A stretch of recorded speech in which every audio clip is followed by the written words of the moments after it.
மகர சிறைச்சாலை கொலை வழக்கை மீண்டும் விசாரணைக்கு எடுப்பதற்கு நேற்று வழங்கப்பட்ட தீர்ப்பு நீதி தேவதைக்கு கண் தெரிகிறது என்ற நம்பிக்கையை ஏற்படுத்தியிருக்கிறது.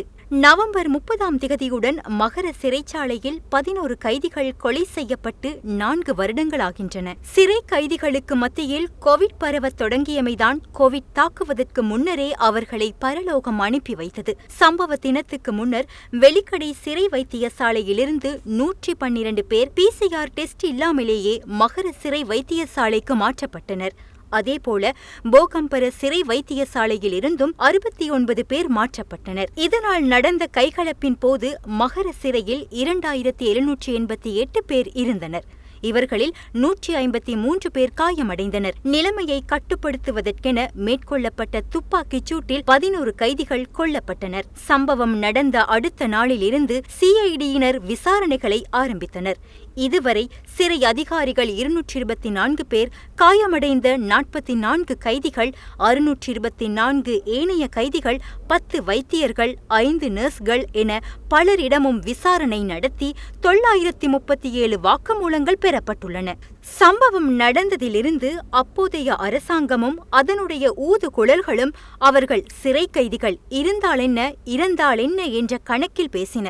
அப்போது அமைச்சராகவிருந்த விமல் வீரவன்ச அவர்கள் ரிவர்ஸ் பெத்தி பாவிப்பவர்கள், இரத்தம் வடிவதை பார்க்கும் வெறி அவர்களை தூண்டியிருக்கிறது என பாராளுமன்றில் கூறினார். கொலைக்கான காரணம் அறிய நியமிக்கப்பட்ட முல்லேரியா வைத்தியசாலை பணிப்பாளர் டாக்டர் தம்மிக விஜயசிங்க தலைமையிலான மருத்துவர்கள் அமைச்சர் சொன்னது உண்மையில்லை என்று அறிக்கை விட்டார்கள். சிறையில் கைதிகள் கொல்லப்படுவது இலங்கையில் வாடிக்கையானதுதான். 1983 ஜூலையில் செல்வராஜா யோகராஜன் உட்பட 35 பேர் நீதிமன்ற பாதுகாப்பையும் மீறி கொல்லப்பட்டது முதல் 6 தடவைகளில் 88 சிறை கைதிகள் மிலிட்டரியினால் தாக்கப்பட்டு கொல்லப்பட்டிருக்கிறார்கள். இந்த கொலைகள் எதற்கும் குற்றவாளிகள் கண்டுபிடிக்கப்படவில்லை என்பது பொது லட்சணம். குற்றவாளி இல்லாத கொலை குற்றமாக இந்த ஃபைல்கள் மூடப்பட்டன. மகர சிறை கொலைகளும் இப்படித்தான். இது நடந்து 2.5 வருடங்களுக்கு பின்பு வெளிசர நீதவான் தம்மிக உடுவிதான இதனை ஒரு குற்றமாக கருதி சந்தேக நபர்களை கைது செய்ய உத்தரவிட்டார். 1 வருடமாகியும் நீதிமன்ற தீர்ப்பின்படி யாரும் கைது செய்யப்படாததால் கைதிகளின் உரிமையை பாதுகாக்கும் சங்கத்தின் வழிகாட்டலில் கொல்லப்பட்டவர்களில் ஒருவரான சம்பத் புஷ்பகுமாரவின் மனைவி மேன்முறையீடு செய்தார். இதைத் தொடர்ந்து 3 மாதங்களுக்குள் சந்தேக நபர்களை கைது செய்வதாக இவ்வருடம் ஜனவரி மாதம் பிரதி சொலிசிட்டர் ஜெனரல் நீதிமன்றுக்கு அறிவித்திருந்தார். அக்டோபர் மாதம் வரை அவர் இதனையே நீதிமன்றுக்கு கூறி வந்தார். இதற்கிடையில் ஆகஸ்ட் மாதம் 30 மேலதிக சொலிசிட்டர் ஜெனரல் வெளிசர நீதவானுக்கு கடிதம் ஒன்றை அனுப்பியிருந்தார். சிறையில் நடந்த கலகத்தை அடக்குவதற்கு சிறைச்சாலை அதிகாரிகள் சட்டப்படியே செயலாற்றியிருக்கிறார்கள் என்றும் தங்களை பாதுகாத்துக் கொள்வதற்கு அப்பால் அவர்கள் வேறு எதனையும் செய்யவில்லை என்றும் அவர் அதில் எழுதியிருந்தார். இதனால் வெளிசர நீதவான் இது தொடர்பில் மேற்கொண்டு எதனையும் செய்ய வேண்டியதில்லை என அவர் குறிப்பிட்டிருந்தார். இந்த வகையில் மகர சிறை கொலையும் குற்றவாளி இல்லாத குற்றமாக எழுதப்பட வாய்ப்பிருந்தது.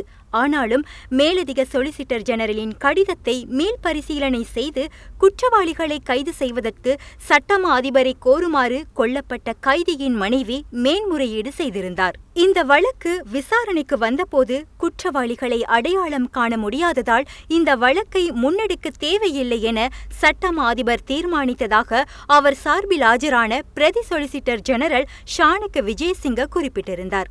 ஆனாலும் இதற்கு முன்னர் சட்டமா அதிபர் இந்த வழக்கை முன்னெடுக்கலாம் என்று கூறியிருந்ததை சுட்டிக்காட்டிய வாதியின் வக்கீல் சட்டமா அதிபருக்கு 2 நிலைப்பாடுகள் எடுக்க முடியாது என வாதிட்டார்.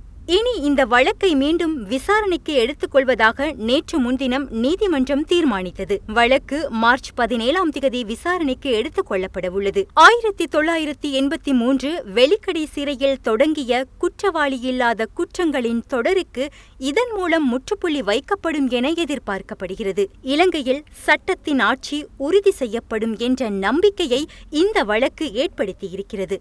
சட்டத்தின் முன் யாரும் சமம் என்பதை செயலில் நிரூபித்து காட்டுவது வளமான நாடு, அழகான வாழ்க்கை என்ற கோஷத்தை மக்கள் நம்புவதற்கு காரணமாக அமையும்.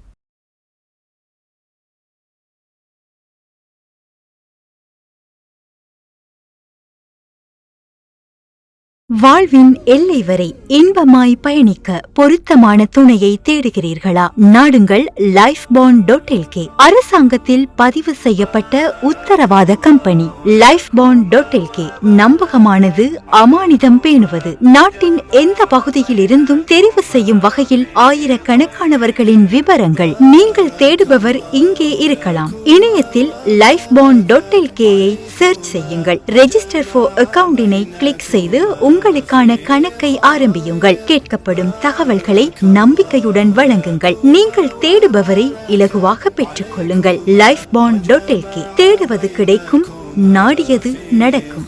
திருமணம் செய்யும் இரு மனங்களை இணைக்கும் ஆத்மார்த்த சேவை lifebond.lk.